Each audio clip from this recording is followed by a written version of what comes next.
Haile Selassie, Emperor of Ethiopia, King of Kings, Lord of Lords, conquering Lion of the tribe of Judah, elect of God.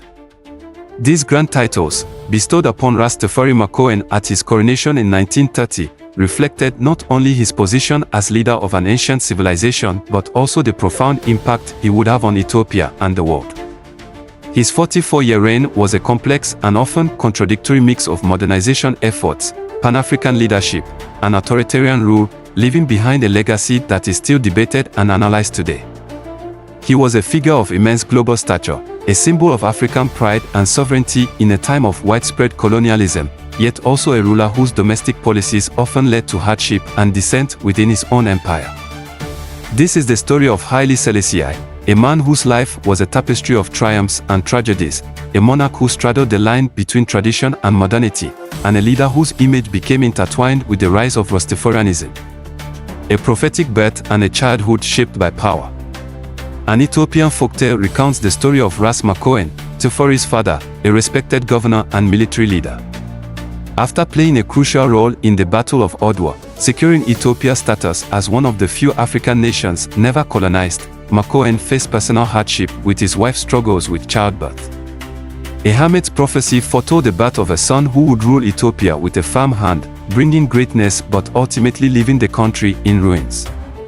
This prophecy, whether fact or legend, serves as a poignant summary of Haile Selassie's complex life and legacy.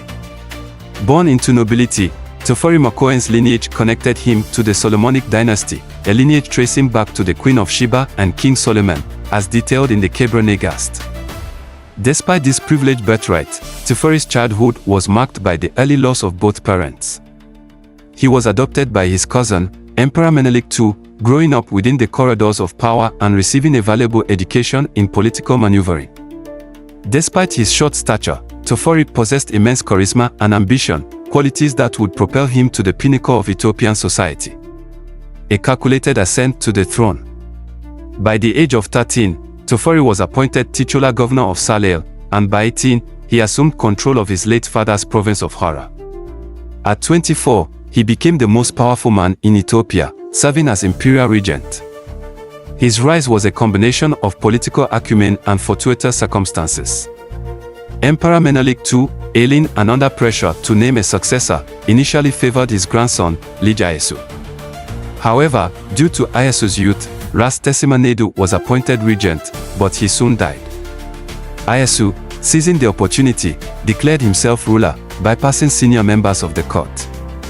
This move proved unpopular, and after Menelik's death in 1913, Ayasu's reign was marked by instability and accusations of converting to Islam. In 1916, he was deposed, and Menelik's daughter, Zuditu, was named empress, with Tafari as regent and heir. After 14 years of political maneuvering and power struggles, Tafari emerged victorious. He first forced Zuditu to crown him king in 1928, and following her sudden death 2 years later, he was crowned Emperor Haile Selassie. The rise of Rastafarianism and the paradox of a king. Unbeknownst to the newly crowned emperor, news of his coronation sparked the birth of a new religion in Jamaica. Inspired by Marcus Garvey's call for Africans to look to Africa for a black king, and fueled by biblical interpretations and social realities, Rastafarians saw Haile Selassie's coronation as the fulfillment of prophecy. They proclaimed him as God incarnate, the King of Kings, the Messiah who would lead them to Zion, the promised land of Ethiopia. This divine status, bestowed upon him by a movement far from his own kingdom, would become a defining aspect of his global image. However, the reality of life in Selassie's Ethiopia contrasted sharply with the Rastafarian vision. Despite its ancient history and Christian heritage, Ethiopia in the 1930s was a feudal society, economically and technologically underdeveloped compared to its European and Asian counterparts. Slavery persisted, social mobility was limited, and modern amenities were scarce outside of Addis Ababa.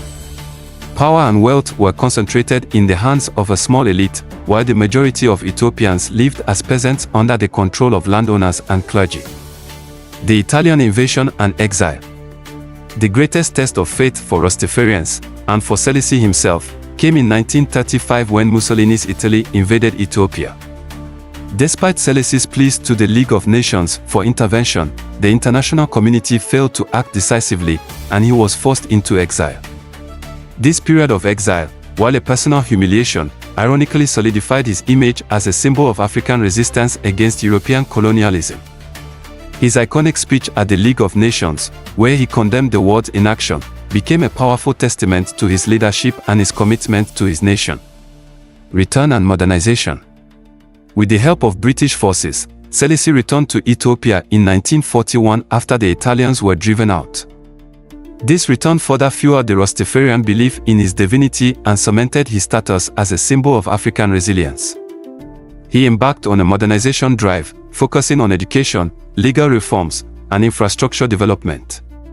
He also played a prominent role in the Pan-African movement, co-founding the Organization of African Unity, OAU, and hosting its headquarters in Addis Ababa. Domestic dissent and the erosion of power. Despite his international acclaim, Selassie faced growing dissent at home. His efforts to unify Ethiopia by promoting Amhara culture and language alienated other ethnic groups.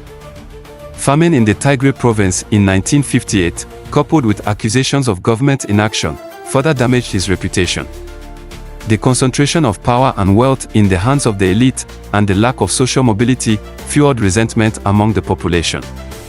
Selassie's modernization efforts inadvertently created a new class of educated Ethiopians who were increasingly dissatisfied with the slow pace of change and the absolute monarchy. Calls for democracy grew louder, and the 1960 coup attempt, though unsuccessful, revealed the depth of the discontent. The ongoing conflict with Eritrean separatists further strained the empire's resources and Selassie's authority. The final years and overthrow. In the 1970s, as Selassie's international stature grew, his grip on power at home weakened. His government's human rights record, economic stagnation, and suppression of dissent led to widespread unrest. The devastating famine in Wollo province in 1972 and the emperor's lavish birthday celebrations amidst the suffering proved to be the final straw. In 1974, a group of radical left-wing army officers known as the Derg seized power, ending over 3,000 years of Ethiopian dynastic rule. Selassie was placed under house arrest and died under mysterious circumstances the following year. A complex legacy. Haile Selassie's legacy is a complex and multifaceted one. He was a symbol of African pride and resistance against colonialism, a champion of Pan-Africanism, and a modernizer who sought to bring Ethiopia into the 20th century. Yet, he was also an authoritarian ruler whose policies often led to hardship and dissent, and whose resistance to democratic reforms ultimately contributed to his downfall. His image as a divine figure, bestowed upon him by the Rastafarian movement, further complicates his legacy, adding a layer of mystique and controversy. While Selassie's reign is marked by both achievements and failures, his impact on Ethiopia and Africa is undeniable. He played a crucial role in preserving Ethiopia's sovereignty, promoting Pan-African unity, and modernizing his nation. However, his resistance to change and his authoritarian rule ultimately sowed the seeds of his own demise and ushered in a period of turmoil and violence that would plague Ethiopia for decades to come. His story serves as a reminder of the complexities of leadership, the challenges of modernization, and the enduring struggle for justice and equality. It's a story that continues to be debated and analyzed, a testament to the enduring fascination with this enigmatic figure who left an indelible mark on the 20th century.